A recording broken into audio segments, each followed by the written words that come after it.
The last thing I did before the world ended was file a compliance report. That's the part I can't stop thinking about. Not where I was when I first heard the word outbreak. Not what I ate for breakfast or whether I called my mother that week. It's the report. 12 pages, double-spaced, submitted to the Regional Emergency Coordination Office at 4:37 in the afternoon. 17 minutes before the Federal Emergency Alert System sent the first broadcast to every phone, television, and radio receiver in the continental United States. I worked for the government. I want to be clear about that up front, because nothing I'm about to tell you makes sense unless you understand what that meant to me, not just as a job, but as an identity. I was a regional compliance liaison for the Department of Interior's Emergency Management Division. I had a badge. I had a title that took 30 seconds to say out loud. I had a protocol manual that I had read, highlighted, and cross-referenced against federal emergency directives. So many times, the binding had cracked down the spine. My name is Daniel Marsh, and I spent 11 years believing that the manual was the answer. The broadcast came in at 5:04 p.m. on a Thursday in late October. I was still at my desk at the Shenandoah Valley Field Office, a converted ranger station that shared a parking lot with a visitor center and a gift shop that sold postcards of autumn foliage and stuffed black bears. The alert tone was different from the weather ones. Sharper, more insistent. A frequency that hit behind the sternum rather than in the ears. This is an official emergency notification from the Department of Homeland Security. Reports of a rapidly spreading viral contagion have been confirmed across multiple metropolitan areas. Citizens are advised to proceed immediately to designated federal emergency shelters. Shelter locations are available through the FEMA Emergency Portal and your local emergency management office. Do not attempt to travel independently. Do not attempt to remain in unsecured locations. Proceed to your nearest shelter immediately. This is not a drill. I listened to it 3 times.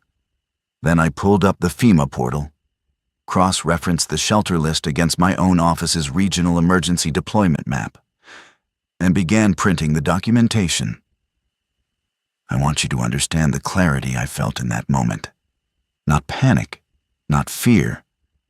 Something closer to relief, the clean, organized relief of a person who has spent a decade preparing for exactly this scenario and finally gets to use what they know.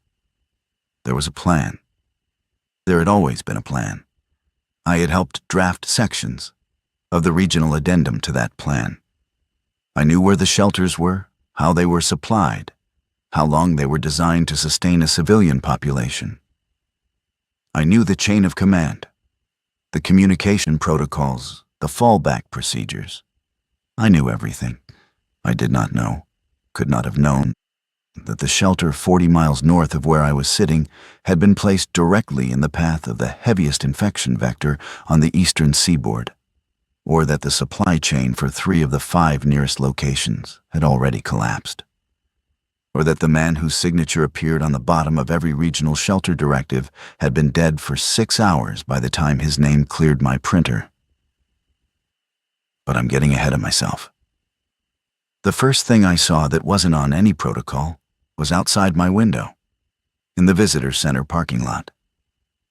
A family mother, father, 2 kids, minivan with a roof rack was standing next to their vehicle looking at their phones. The father was nodding at something on the screen. The mother was lifting the youngest child onto her hip. Normal, orderly.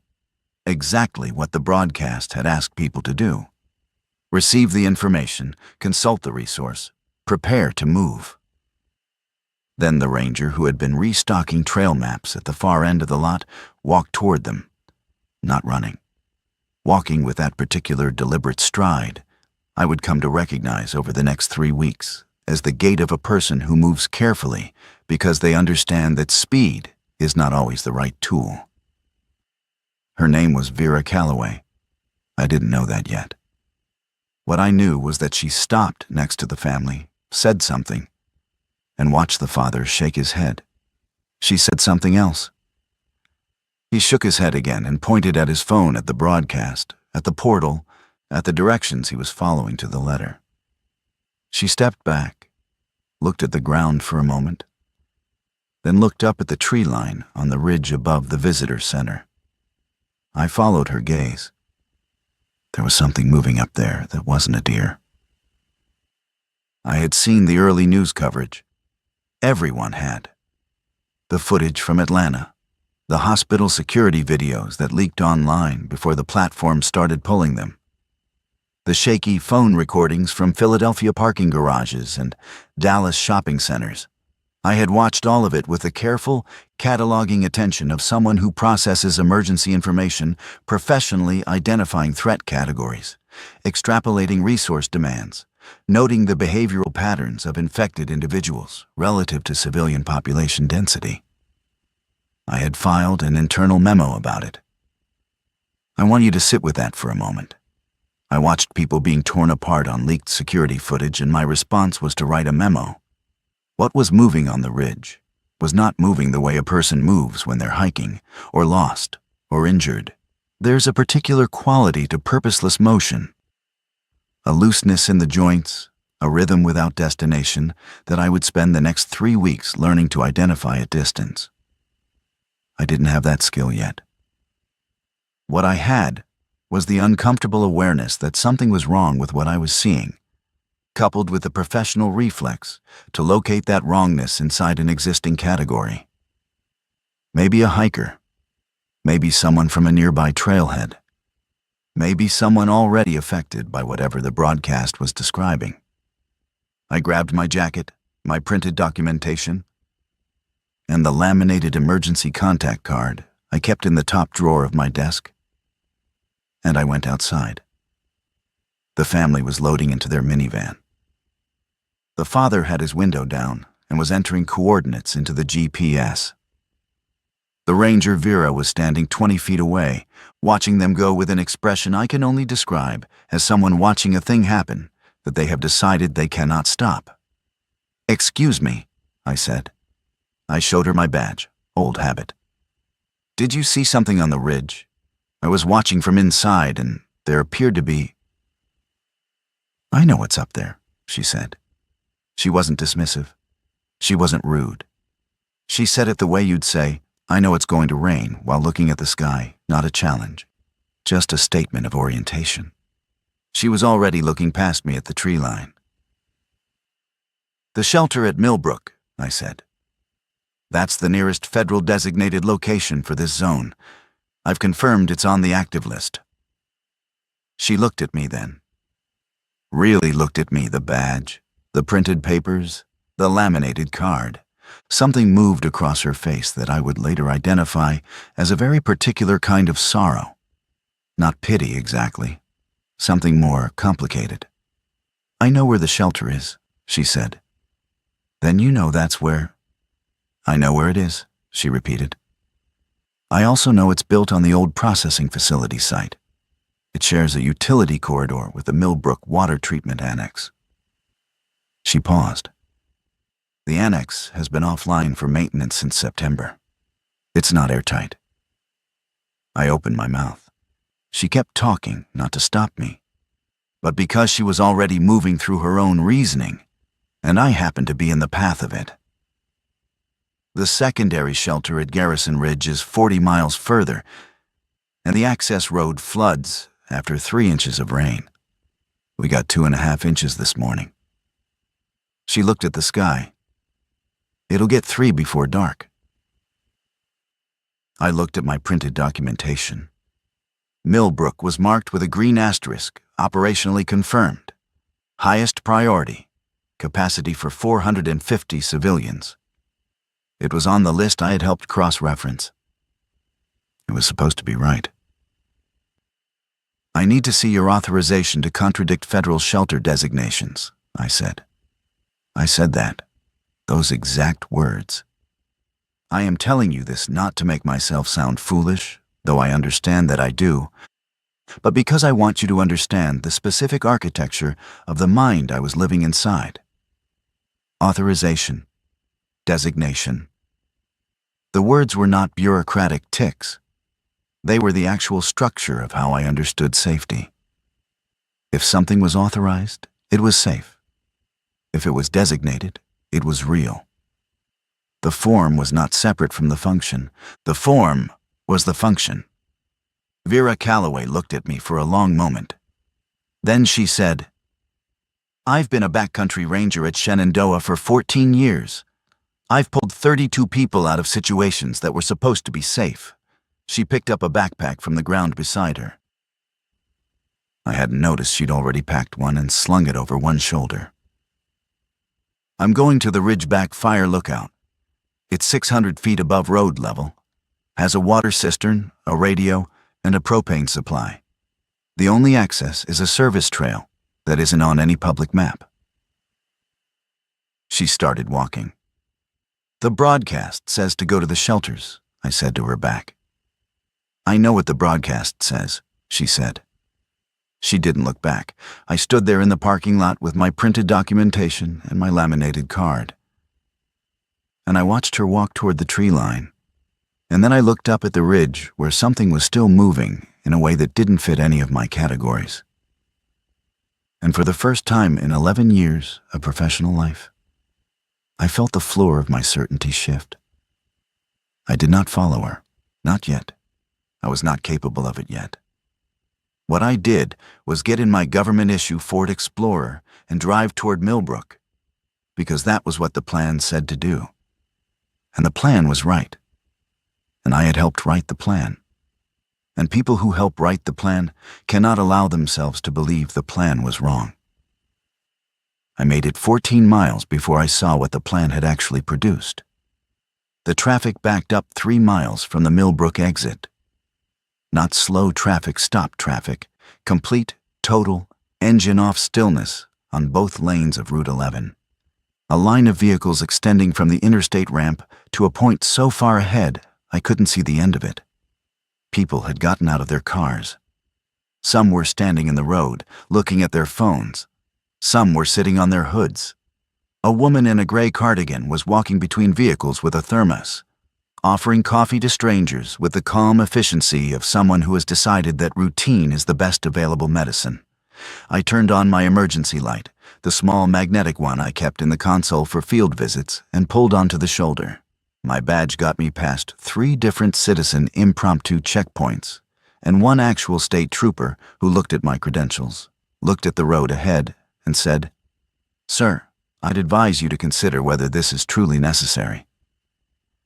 I told him I had official business at the shelter. He looked at me the way Vera Calloway had looked at me, with that same complicated sorrow, and let me through.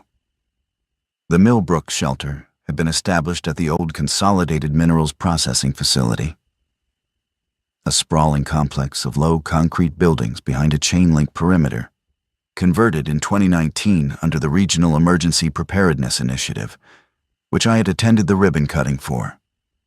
There had been a sign. There had been a photo.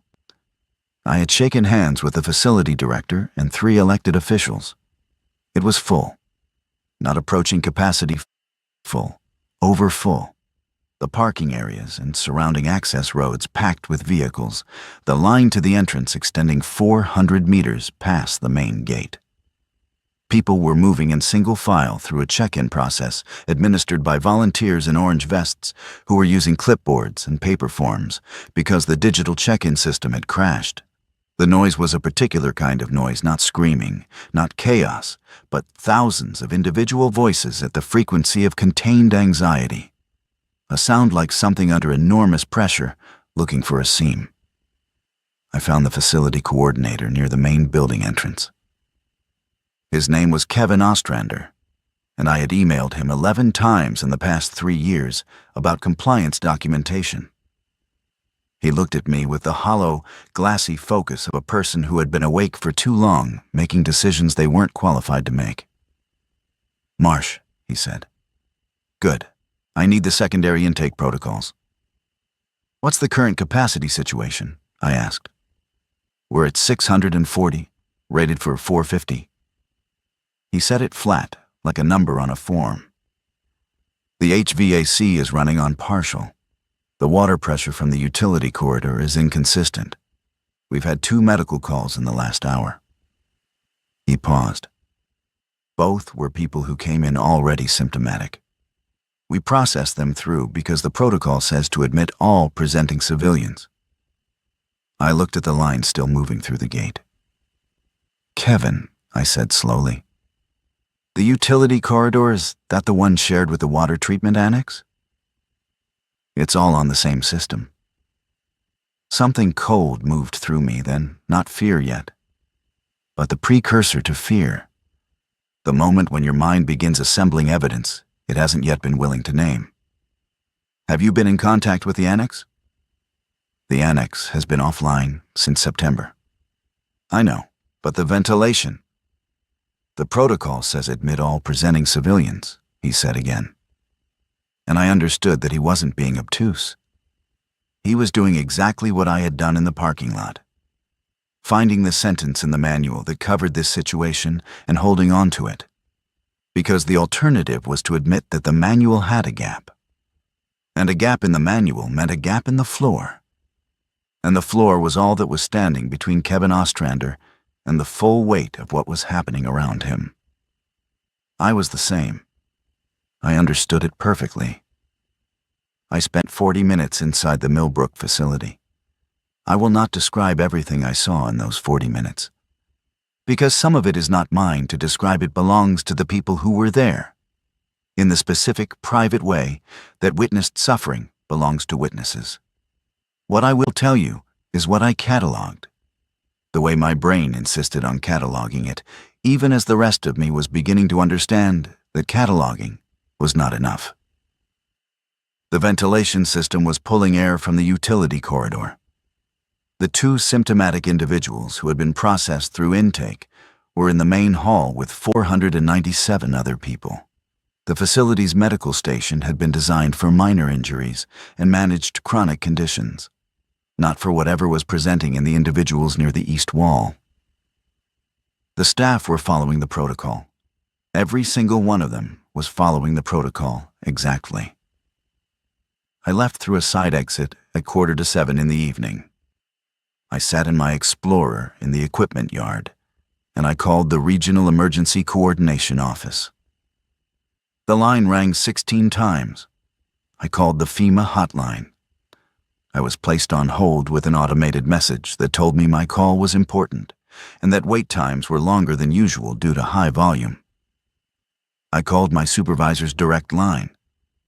It rang 4 times and went to voicemail. I sat there. The parking lot lights came on automatically as the sky darkened. Somewhere inside the main building, a sound started low at first, distributed across distance. The kind of sound that doesn't register as significant until you've heard it long enough to realize it isn't stopping. I put the Explorer in drive and left Millbrook at 7:11 p.m. I drove back the way I came, on the shoulder past the stopped line of cars, past the trooper who didn't stop me this time, past the point where Route 11 widened back to 2 lanes and the traffic thinned, past the exit for the field office, and then another 4 miles into the dark until I hit the trailhead parking area at the base of the Ridgeback Service Road. There was one vehicle there, a green Forest Service pickup, mud on the quarter panels, a parking permit hung from the mirror. I sat across from it in the lot for a long time, engine running, hands on the wheel, trying to locate within myself some argument against what I was about to do. The argument I kept returning to was this: following an unauthorized individual based on personal opinion instead of institutional guidance was exactly the kind of decentralized, non-coordinated action that emergency management protocols were designed to prevent. Individual actors making individual assessments created fragmentation. Fragmentation created dangerous gaps in coverage. The system was larger than any single person's judgment, and the system was designed by people who had spent careers anticipating exactly these conditions. I had written a version of that argument in the regional addendum, Section 4, Paragraph 2, under the heading Civilian Compliance and Centralized Response Effectiveness. I turned off the engine and got out of the car. The Ridgeback service trail wasn't on the public map, but it was in the maintenance database I had access to through my job, a narrow gravel track that climbed the ridge through second-growth forest, marked only by orange forestry blazes on the trees at irregular intervals. I had a headlamp and the printed documentation I'd brought from the office, which I stuffed into the explorer's glove box before I left. I don't know why I left it. Maybe because I knew that where I was going, paper directives were not going to be useful. Maybe because carrying it any further felt like a lie I wasn't willing to maintain. The climb took 40 minutes. The forest at night in late October has a specific quality of silence. Not empty silence, but layered silence. The kind that contains movement within it, rustling and settling, and the distant sound of water. I was listening for other things. At around the halfway point, I heard something below me on the trail, moving in that loose, rhythm without destination way I had first seen on the ridge at the visitor center, and I moved off the trail into the trees and stood completely still until it passed. It did not look up. The fire lookout appeared at the top of the ridge as the forest thinned a square wooden structure on stilts, maybe 30 feet off the ground, accessed by a steel staircase bolted to the side. There was a light on inside, visible through the small windows, and smoke coming from a pipe chimney in a thin, controlled thread. I climbed the stairs. Vera Calloway opened the door before I knocked. She looked at me, looked at my hands, no bag, no documentation, just me, and stepped back to let me in. The lookout was a single room, roughly 12 by 12. Wraparound windows on all four sides, a propane heater in one corner, a radio setup, a wooden table, 2 cots folded against one wall, shelving stocked with supply containers. I would later learn she'd been quietly moving up here over the past week. A week. She had started moving supplies here a week before the broadcast. There was one other person inside. A teenage boy sitting on one of the supply containers, knees drawn up, headphones around his neck.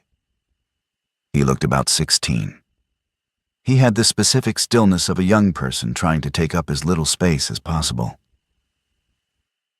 "That's Marcus," Vera said. "He was at the visitor center. His parents took him to the Millbrook shelter this morning and left him outside to hold their place in line while they parked. He was still outside when I came through on my way up." I looked at Marcus. "They went inside," he said. His voice was controlled in the way that voice gets controlled when the alternative is to come apart completely. "They said they'd come right back out to get me." I sat down on the floor with my back against the wall and did not say anything, because there was nothing to say that wouldn't make it worse. Outside, through the west-facing windows, I could see the glow of Millbrook over the ridge line, not the facility lights, which would have been small and white. This was a different color, orange and spreading, the way light spreads when the source is not contained. She didn't explain herself that first night. I want to be clear about that because it's important. Vera Calloway was not the kind of person who needed to be understood. She needed to be useful. And usefulness, for her, meant doing things rather than explaining them. What she did that first night was organize. She went through the supply inventory with Marcus, assigning him tasks with the particular tone of someone who understands that work is medicine, not to distract, but to locate a person back inside their own competence, count the water containers, mark the propane level, check the radio frequencies against the list on the wall. Marcus did each thing with the careful attention of someone clinging to procedure, because the alternative is the thing he can't look at directly. I understood that completely. I watched her work and tried to inventory what I actually knew, stripped of the frame I'd been using to organize it. What I knew: the Millbrook shelter was compromised, visibly, within hours of opening. I had seen it with my eyes, not through a report or a projection model. but through my actual eyes, standing in the actual room.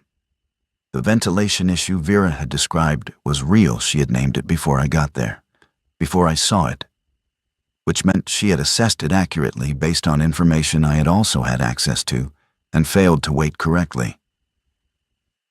What I didn't know, how she had known, how she had made the assessment I couldn't make with the same information. I asked her around midnight, when Marcus had finally fallen asleep on one of the cots and the lookout had settled into the particular quiet of a small space in a large darkness. She was at the radio, running through frequencies, not transmitting, just listening. She had a legal pad beside her and was making notations in handwriting I couldn't read from across the room. "The Millbrook site," I said. "How did you know about the ventilation?" She didn't look up from the radio. "I did a search and rescue call there 2 years ago. Hiker came in through the back fence to use the bathroom. There was an event at the facility. She collapsed. Carbon monoxide from a generator in the utility corridor. Poor ventilation." She paused. "I wrote a report." "To who?" "The facility director, your office, State Emergency Management." She turned a dial slowly, filed properly. I knew before I asked what the answer to my next question was going to be. "What happened to the report?" "Nothing," she said. She said it without bitterness, and that was worse than bitterness would have been. Bitterness implies surprise. She said nothing with the flat, accurate tone of a person who had already metabolized that outcome and moved through it. The report had gone into the system, and the system had processed it through whatever review channel applied to non-critical facility assessments, and it had been documented and filed, and had altered nothing. And Vera Calloway had known that when she sent it. And she had sent it anyway. And then she had started paying attention to the facility herself because the system had told her through its silence that it was not going to. "How long have you been doing that?" I asked. "Paying attention to things the system wasn't going to fix." She thought about it, actually thought about it. She had the quality, I would learn, of treating questions as genuinely worth answering rather than as prompts for preformed responses. "About 8 years," she said. "Since the Ridgeback flood." She made a notation on her pad. "We had a trail system collapse after a flash flood event. I submitted the assessment, got the designation changed to seasonal closure. 2 years later, they reopened it for the summer season without doing the stabilization work because the budget cycle didn't line up." She paused. "I kept the closure signs in my truck and put them back up myself the day they reopened it." "That's not authorized," I said. "No," she agreed. "Someone could have reported you." "Someone did," she said. "I got a written warning." She almost smiled, not quite. The trail washed out the following spring. No one was on it. I sat with that for a long time. By the third day, we had a clearer picture of what was happening outside the lookout's windows. And it was worse than what I'd been willing to model in the first 24 hours. Vera's radio was pulling in fragments of emergency services bands. Civilian CB, the periodic automated broadcast from FEMA that continued to direct civilians to the federal shelters with the patient, inexhaustible confidence of a system that could not register its own failure. We heard from a state police dispatcher who was clearly off script, speaking to no one in particular on a channel she may not have realized was open, listing the shelters that had gone dark in the past 48 hours. Millbrook was on the list. So was Garrison Ridge, not the flooding, but something else. Something she described as contained incident, location compromised, before the channel went to static. I had been to both of those sites. I had verified both of them in the regional directory.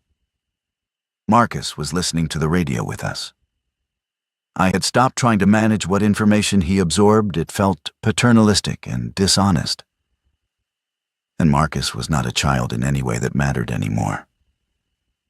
What he was perceptive, which I had not initially appreciated because he was quiet, and I had mistaken his quiet for passivity. "They keep saying the same thing," he said on the third morning about the FEMA broadcast. "Even when the places don't work anymore, they keep saying them." "The broadcast is automated," I said. "So, no one's updating it?" I thought about that more carefully than I should have needed to. An automated emergency broadcast requires someone with the authority and the access and the institutional continuity to update it. If those conditions had failed, if the chain of command had fractured, if the people with update authority were gone or unreachable, the system would continue broadcasting its last confirmed state indefinitely, because the system had no mechanism to recognize its own obsolescence. "Apparently not," I said. Marcus looked at me with the expression of a teenager who has just confirmed something an adult was trying not to say directly. "So it's like a dead person still talking." I didn't answer, because the answer was yes. Vera came back from the morning perimeter check she had started doing at dawn, a circuit of the ridge that stayed in the tree line, quiet and careful, assessing the access trail and the surrounding terrain. She came through the door, took off her jacket, poured water from the cistern supply into a metal cup, and sat down at the table. "There's a group at the trailhead," she said. 6 people. They came up from the Route 11 corridor. They've got a child." I felt the immediate professional reflex: assess, accommodate, integrate. "We should bring them up." Vera looked at me. "One of them is symptomatic." The word landed in the room with the specific weight it carried now, 3 days in, after the radio reports and the orange glow we'd seen over the ridge. Not a medical term anymore, a category, a line. "How do you know?" I asked. "Because I've been watching them for 2 hours, she said. "The way he's moving, the way the others are moving around him." She wrapped her hands around the metal cup. "They don't know yet, or they know and they haven't said it." Marcus had gone very still in his supply container. "We can't leave 6 people at the bottom of the trail," I said. "No," Vera said, "we can't." "Then, I'm going down to talk to them," she said. "I'm going to tell them what I see and give them the choice." She looked at me evenly. 5 of them can come up. The 6th needs to stay at the bottom of the trail." "He might not be symptomatic," I said. "Your assessment isn't—" "I know it isn't certain," she said. "Nothing is certain." She stood up. "I've been wrong before. Not often, but I have." She picked up her jacket. "I'd rather be wrong and explain myself than be right and say nothing." She went down the stairs. I watched through the south window as she made her way through the trees, and I thought about Section 4, Paragraph 2 of the regional addendum I had written, and how it had nothing, not one word, to say about this exact situation. She was right. The group came up the trail just before noon. 5 people moving in the cautious, uncertain way of people who have been told a difficult truth and have chosen to believe it because the alternative is worse. A woman named Diane, mid-50s, school teacher from Luray. Her daughter Priya, who was 23 and who I would later understand was the one holding the group together through the force of her own refusal to fall apart. A man named Carl, who had been a paramedic before the outbreak, and whose skills would become essential within 24 hours. A couple, Hector and Sujin, who had been driving through the area on their anniversary trip, and who had the specific bewildered quality of people whose ordinary life had ended so recently they hadn't fully registered it yet. And a 7-year-old named Tomas, who belonged to Priya and who spent the first 6 hours in the lookout, sitting in the corner drawing in a small spiral notebook he'd been carrying in his coat pocket. What he was drawing I won't describe, because it was his, and it was private, and it was the most honest document of the situation I saw in those 3 weeks. The sixth person, the man I did not meet, whose name I learned only from what the others said about him in passing, stayed at the bottom of the trail. He had agreed to. Vera told me he had listened to her entire explanation without interrupting, and then said, "Okay," and sat down on a rock at the trailhead. And that was the last anyone saw of him. His name was Roy. He had been driving Diane and Priya to the shelter. He had picked them up when their car broke down on Route 11. Nobody talked about Roy directly. His name surfaced in the oblique, careful way that loss surfaces in small groups and half-finished sentences. In the way Diane would start to say something and stop. In the way Priya would look at the south window and then look away again. Carl was different from the rest of them. He had that quality some medical people develop, not callousness, but a kind of operational distance. The ability to be present in a situation without being submerged by it. He went straight to Vera and asked about the medical supplies. She showed him. He reorganized them without commenting, and then asked about the water filtration situation, and then the radio. And within 2 hours, he had made himself useful in the specific, unsentimental way of someone who understands that being useful is a form of survival. "You were compliance?" he asked me the first evening, when we were outside on the walkway below the lookout deck. "Regional compliance liaison," I said. He nodded slowly. "So you knew the shelters?" "I helped design the shelter coverage framework," I said. He was quiet for a moment, not judgmental assessing, the way he assessed everything, with the practical attention of someone who wants to understand how a system works, so they can work with what's actually functional. "I've been on enough disaster calls to know," he said finally, "that the plan is always designed for the thing that almost happened last time, not the thing that's happening now."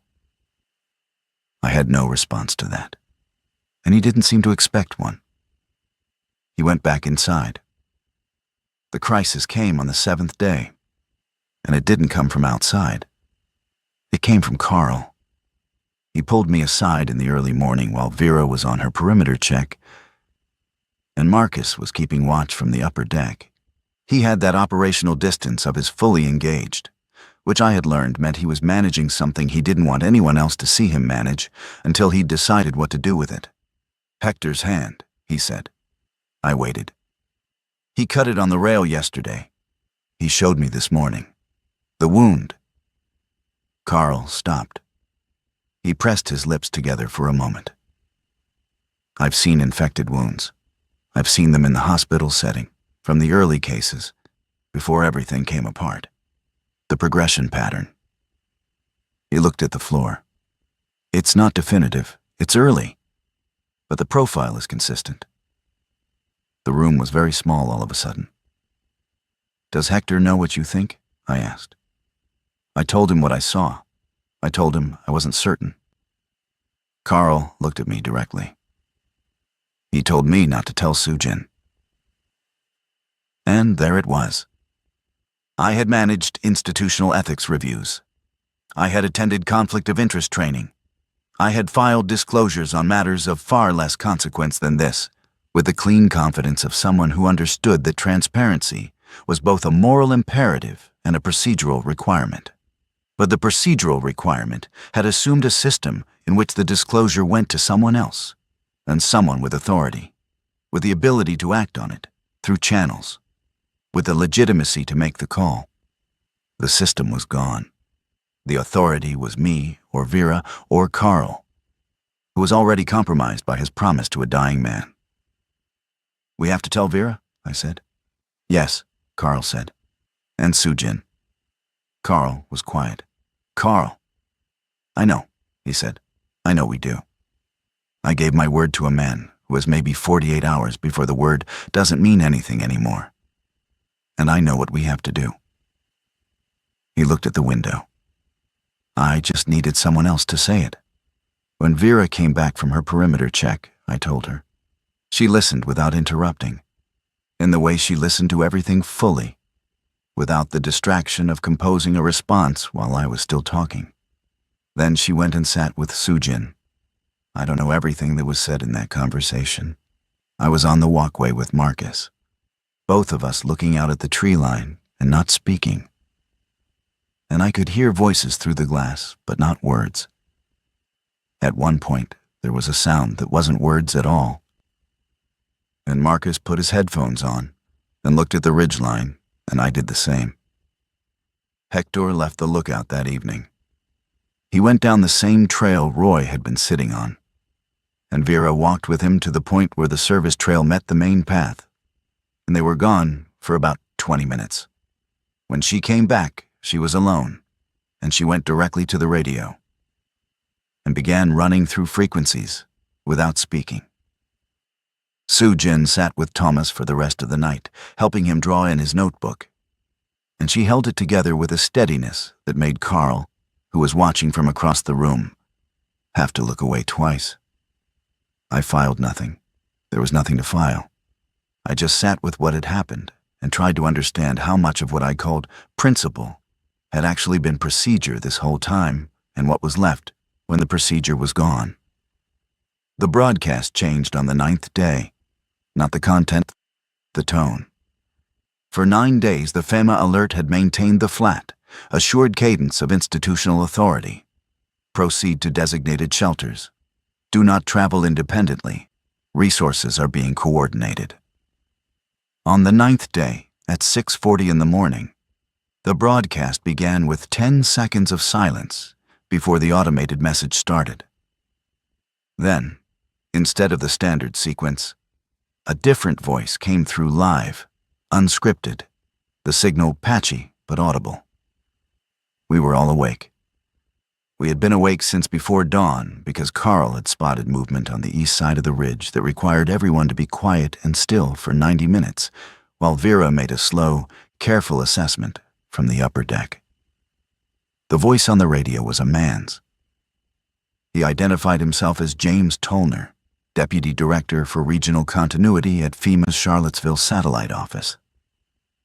He said he was transmitting because he felt the public deserved, and he used that word, deserved, with a cracked, exhausted emphasis that told you everything about how much it cost him to say it a current and accurate assessment. He said the Millbrook shelter had been fully compromised as of day 3. He said the Garrison Ridge shelter had been compromised as of day 5. He named 2 others. Then he stopped listing and said there were more, and he couldn't read all of them, and people who were at those locations should leave if they could. He said the plan had not accounted for the ventilation failure interaction with the infection vector. He said it had been assessed as a low-probability scenario in the 2021 model. He said that assessment had been wrong. He said he was sorry. The broadcast cut back to the automated message 30 seconds after he finished, and the automated message continued to direct people to the Millbrook shelter. None of us spoke for a long time. Then Marcus said quietly, to no one specifically, he said sorry. Yes, Vera said. Does that do anything? Vera looked at him. No, she said. But it's not nothing either. I thought about the compliance report I had filed at 4:47 p.m. on the day the world ended. 12 pages, double-spaced. Section 3 had been a risk assessment for the regional shelter network. I had rated the Millbrook ventilation system as requiring routine monitoring. Not flagged, not escalated. Routine. I hadn't gone to look. I had reviewed the existing assessments and rated them against the compliance rubric. I had processed the information the system gave me and generated a document that told the system what it already believed about itself. I had filed it. I need to say something, I said. Everyone looked at me. The ventilation issue at Millbrook, Vera reported it 2 years ago. It was filed with my office. I looked at the floor. I don't know if I saw it. I processed hundreds of facility assessments in the past 2 years. I don't know if that report reached my desk, or if it reached my desk and I weighted it against the facility's existing compliance rating, or if... I stopped, tried again. I don't know if I was the specific point of failure, but I was part of the system that was. No one said anything. I'm not telling you this I don't know why I'm telling you this. Because you needed to, Carl said. We had been in the lookout for 11 days when Vera told us it was time to move. Not because we had been compromised, the lookout remained secure. The service trail remained quiet, and the supply situation, while tightening, was manageable. She told us it was time to move because staying in one location, she said, was a different kind of trap. Resources were finite. The situation outside was shifting in ways the radio was only partially capturing. And there was a secondary location. She knew, a fire crew base camp 6 miles north along the ridge, built for extended deployment, with a buried fuel supply and a satellite communication relay that might still be functional. Might, Diane said. She had a way of isolating the operative word in any sentence with the precision of someone who had spent decades grading student essays for false confidence. Might, Vera confirmed. I won't tell you it's certain. It might be compromised. It might be occupied. The satellite relay might be down. She looked at each of us in turn, the calm, unhurried attention of someone who gives people the actual information and lets them decide. But it gives us more options than staying here. And options are what have kept us alive. Marcus had been quiet through this. Since Hector, he had been inside himself in a way that was different from his initial grief, less raw, more deliberate, as if he were doing sustained interior work that he hadn't explained to anyone. He surprised me now. I'll go, he said. Not quickly, not eagerly, just with the flat, decided tone of someone who has thought something through. If someone needs to scout the first section of trail, I'll go. You're not going alone, I said. I know, he said. I'm saying I'll go. I looked at him. 16 years old, or maybe 17. I had stopped thinking of him in terms of age, because age had become an irrelevant category, the kind of administrative sorting that belonged to the world that was gone. What I saw was someone who had been dealt a specific, devastating loss, and had decided to transform it into forward motion rather than paralysis, and who was now volunteering his body to be useful because being useful was the only answer he had found to the thing he couldn't fix. You and I will take the first section, Vera said to him. The others follow when we signal. We left the lookout at dawn the following morning. Priya stayed with Thomas at the rear, and Carl walked the middle section with Diane and Sujin, and Vera and Marcus took the front. I moved between the groups, which was not a tactical role, but was the role that had emerged naturally over 11 days, the person who moves between people, who carries information from one part of the group to another, who is most useful in the connective tissue rather than at the edge. I had been a liaison. Even here, even now, that was what I was. The ridge trail in the early morning was cold and clear, the trees bare enough that you could see a long way through the forest on either side. Vera moved through it the way she moved through everything. Not fast, not slow, but with that steady purposefulness that I had finally stopped trying to categorize against any existing framework. It wasn't training exactly. It wasn't instinct exactly. It was 14 years of paying attention in a specific place, learning its patterns at a resolution that no manual could capture, and being willing to act on what you knew, even when no one had authorized you to know it. Marcus walked just behind her, matching her pace exactly, learning. We were 2 miles from the base camp when we found the survivors. There were 4 of them, sheltered in a shallow rock formation off the north side of the trail, visible because Vera stopped and tilted her head slightly and then changed direction without explanation. And the rest of us followed, which by this point we did automatically. 2 adults, 2 teenagers, a family, or what remained of one. The mother introduced herself as Elena, and the way she said it, with that particular clipped delivery of someone who is conserving energy for necessary things, told me she had been doing this for a long time. The teenagers were her son and his friend, both around Marcus's age. They had been moving along the ridge for 6 days, she said, after leaving a shelter on the first day. Which shelter? I asked.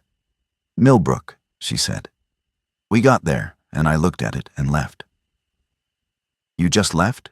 Diane asked. I've run field clinics in 3 different countries, Elena said flatly. I know what a ventilation failure looks like. She glanced at me briefly, not accusatory, just noting, the way Vera noted things. I know what happens when you put 600 people in a poorly ventilated space, with 2 people who are already sick. I thought about what I'd seen when I arrived at Millbrook. The sight lines I'd had, standing in the main hall, that she had apparently also had. That had told her what I had taken 40 minutes of careful professional analysis to acknowledge. How did you know about the ridge trail? Vera asked. Elena looked at her. I didn't. I walked into the forest and went uphill. She almost smiled. Up is usually better than down in these situations. Vera nodded, as if this was a completely sensible navigation methodology, which, in context, it was. Her son's name was Matteo. He and Marcus looked at each other with the particular recognition of young people who have been carrying something heavy in isolation and have just found someone else who knows the weight of it. They didn't say anything meaningful, just names, just brief nods. But for the remainder of the walk to the base camp, they moved near each other. And occasionally one would say something quiet to the other, and the other would respond. And the sound of it, just the sound of 2 young voices in the cold morning air, was something I had not realized I had been missing until I heard it. The friend's name was Jessie. She was carrying a canvas bag that she kept adjusting.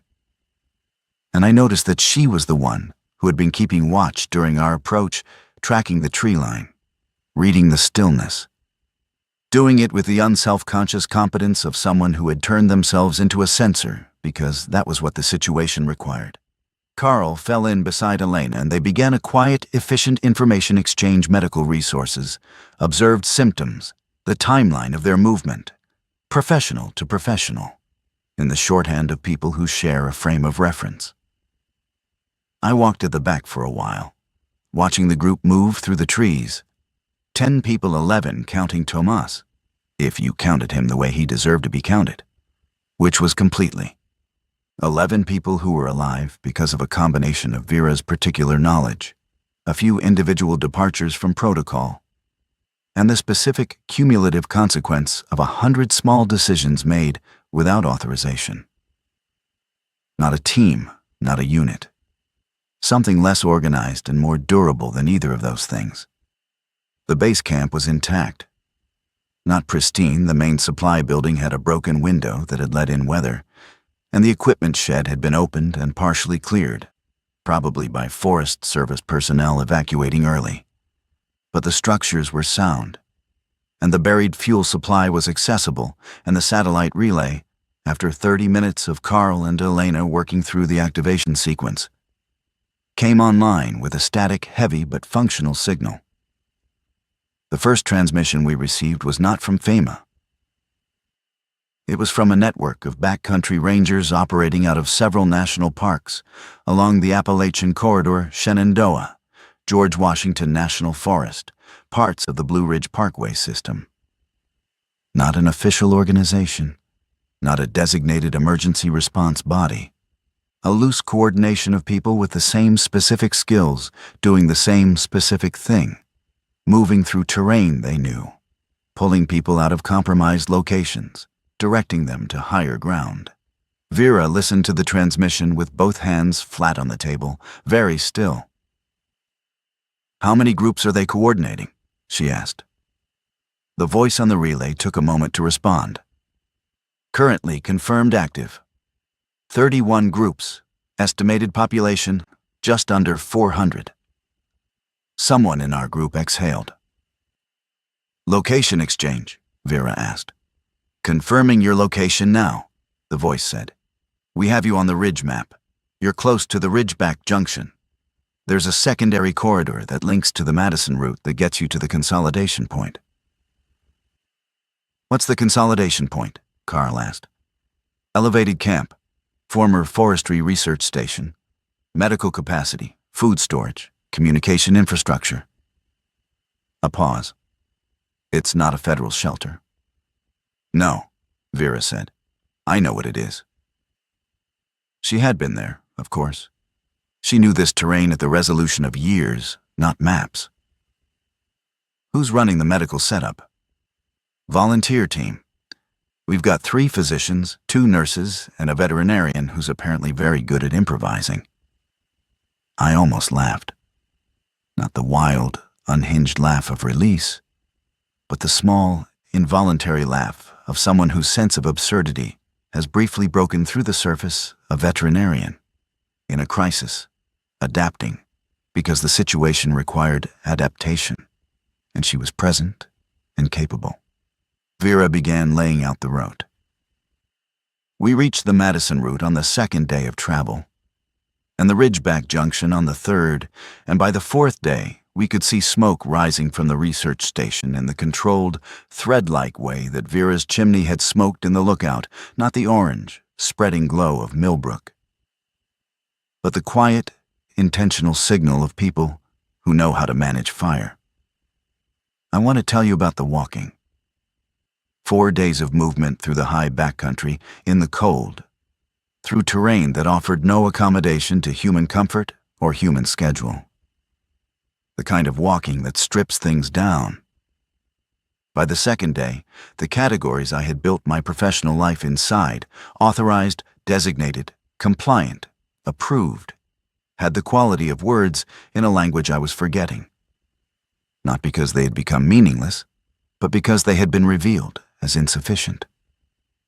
They described a portion of the world, the portion that was legible to bureaucratic systems, and they described it accurately within that portion. But the portion was not the whole, and I had spent 11 years administering the portion as if it were. Marcus walked near the front every day. He and Matteo had developed a rhythm. Matteo had spent time in the backcountry, camping with his father before everything. And he knew how to read trail conditions. Marcus knew how to be quiet in a way that was useful rather than passive.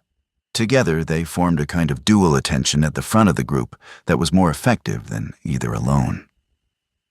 I watched them and thought about mentorship, and what it looks like when it emerges from necessity rather than design. Vera never told Marcus to watch her.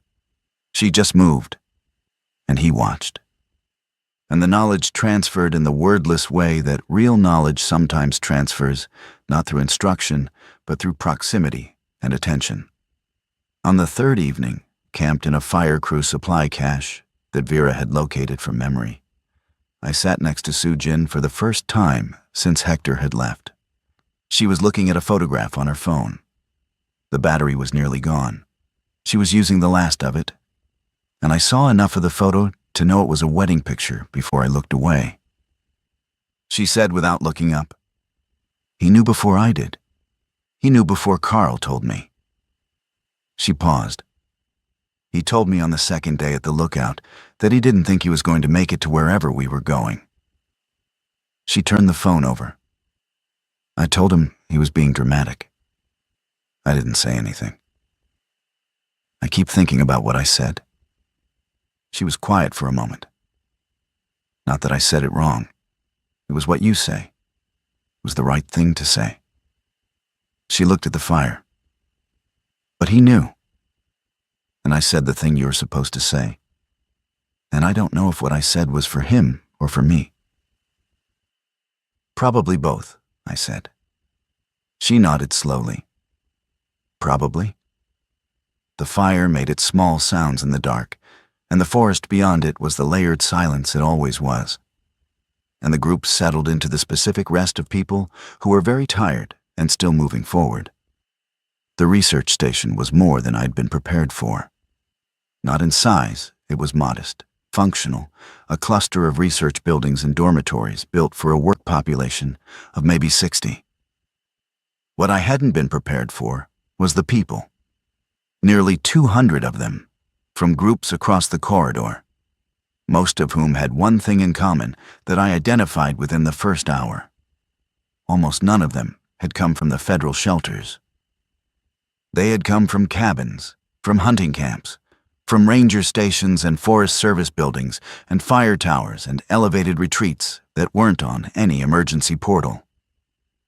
They had been found, or they had found each other, through the backcountry ranger network, through people who knew the terrain because they had spent years in it, who had earned the kind of knowledge that doesn't appear in any official inventory. The consolidation point had not been designed.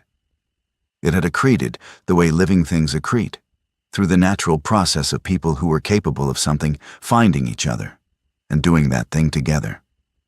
There was a bulletin board near the main dormitory entrance where people had been posting information, handwritten notes, printed pages from the early days of the outbreak. One section of the board was covered in what I initially took for a map, but which turned out to be something more specific. A chart of the federal shelter network, with outcome data next to each location. The data had been compiled from radio reports, from survivor accounts, from the transmission records kept by the Ranger network. I stood in front of that board for a long time. 31 locations. The notation system was simple. A check mark meant the location had maintained function. An X meant compromised. A circle meant unknown, last contact date listed beside it. Of the 31 locations in our regional coverage area, 4 had check marks, 11 had circles, 16 had X's. The 4 with check marks were not the ones on the priority list I had helped compile. 3 of them were secondary locations that had been deprioritized in the 2023 Resource Allocation Review because their capacity numbers were below the threshold for Tier 1 designation. The 4th was a location I didn't recognize at all, a community center in a small town that had been added to the shelter network by a county emergency manager who had, apparently, simply decided to add it without going through the regional approval process. The county manager's name was on a note beside the check mark. Beneath it, in different handwriting, "She's here, talk to her." I found her an hour later. Her name was Patricia Rourke. She was 58 years old, and she had the matter-of-fact directness of a person who has been making practical decisions in under-resourced situations for most of her career. "You went around the regional approval process," I said. "Yes," she said. "The community center wasn't on the Tier 1 list." "No," she said. "But it had a gravity-fed water supply, an independent electrical system, and 3 feet of concrete in the walls. It was better than the Tier 1 sites." She looked at me steadily. I know it was outside the process. "It worked," I said. She nodded. "I spent 11 years enforcing the process," I said. She was quiet for a moment. Then, "The process works when the people who designed it knew what they were designing for. When they don't, you need people who know the actual thing." She looked at the bulletin board. "The process is for normal. You need people who know the specific place for everything else." I looked at the board, the X's, 16 locations. "I know," I said. "It's been 3 weeks since we reached the research station. I don't know if that's enough time to say something true about what happened. But I've stopped waiting for the moment when it will feel like enough time. Vera is part of the coordination team now, not because anyone appointed her, but because the 31-group network needed someone who could read the terrain for the next phase of movement. And she was the person who could do that. Marcus works with her. He doesn't talk about his parents directly. What he does is work, with the same careful, useful attention he had in the lookout. And I think that's the form his grief has taken, not avoidance, but displacement into purpose, into the specific, valuable competence of someone who is learning to know a place the way Vera knows it. I've been helping Patricia with the shelter assessment process. She calls it the real process, not the official one, but the one that accounts for actual conditions on actual ground. We're building a map, not the FEMA portal map, not the regional directory I helped compile. A different kind of document, one that starts with questions. What is the water source? What is the ventilation? Who knows this building the way Vera knew the lookout and the ridge and every compromised shelter between here and Millbrook? I don't know how to undo what happened at the facilities I helped authorize. I have thought about whether that's the right way to frame it, whether undo is even a category that applies to irreversible things. What I think, more precisely, is this. I am not the same professional I was, and that is not a recovery. It is not a lesson applied. It is a permanent alteration in the structure of how I understand the relationship between a document and a life. The manual was not wrong. The manual was insufficient. Those are different failures, and I spent 11 years treating them as the same. Vera told me something last week while we were reviewing the next corridor assessment. She said, "The land doesn't care what's on the map. The map is for the person who hasn't been there yet." I wrote it down, not in a compliance report, just for myself, in the margin of the page I was holding. I think that's where I am now, someone who hasn't been where I'm going. Writing in the margins, following someone who knows the actual terrain, trying to make myself useful in ways the system never thought to train me for. I'm alive. So is Marcus. So is Vera and Carl and Sujin and Priya and Thomas, who is still drawing in his notebook different drawings now, I've noticed. Still honest, still his, but with something new in them that I can't quite name. Something that looks, if I'm not overreading it, like it might be forward. That's the only word I have for what I'm trying to do. Forward.